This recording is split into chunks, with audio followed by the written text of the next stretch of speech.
Nyaris sempurna, kejahatan istri muda di Subang terbongkar habisi istri tua. Sempat tes lie detector. Kasus pembunuhan di Subang akhirnya terkuak meski belum mencapai hasil akhir. Pengakuan Emram Danu alias Danu membuka babak baru dalam kasus pembunuhan di Subang yang menewaskan Tuti Rahayu dan anaknya Amalia Mustika Ratu. Pengacara Yosep Rohman Hidayat menyebut, jika Danu telah mengakui aksi tersebut. Yosep merupakan suami Tuti dan Mimin adalah istri kedua Yosep. Menurut Rohman, dua anak Mimin yang sudah ditangkap, Arigi, Reksa Pratama, dan Abi. Keempat orang itu disebut sudah ditetapkan sebagai tersangka. Polisi disebut Rohman juga telah menggeledah rumah Mimin pada Selasa sekitar 16:30. Kendati demikian, Rohman menyebutkan keempat kliennya itu masih tidak mengaku telah membunuh Tuti dan Amalia. Direktur Kriminal Umum Kepolisian Daerah Jawa Barat, Kombes Surawan, sudah mengonfirmasi pernyataan Rohman. Sebelumnya diberitakan, polisi akhirnya menetapkan tersangka dalam kasus pembunuhan ibu dan anak di Subang setelah kasus itu berlalu lebih dari 2 tahun. Orang yang ditetapkan sebagai tersangka adalah Danu yang merupakan keponakan Tuti. Namun,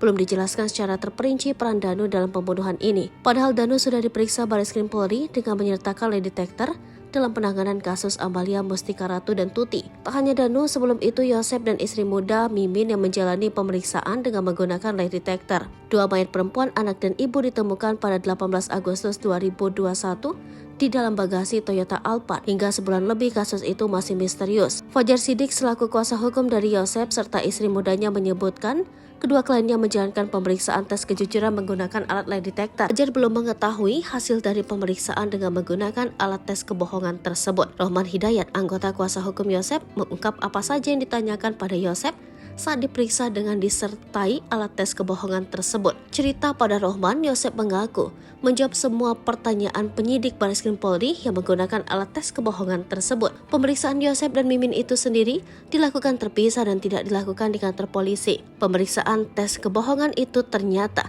membutuhkan waktu lama untuk memastikan Yosep benar-benar menyampaikan hal sebenarnya atau tidak. Selesai melakukan pemeriksaan dengan alat tes kebohongan pada Yosep, Barreskrim juga melakukan hal yang sama pada Mimin. Cerita Yosep pada Rohman, Yosep ditanya seputar kejadian perampasan nyawa Amalia dan Tuti. Dia tidak mengetahui alasan dibalik penggunaan alat tes kebohongan untuk Yosep dan Mimin.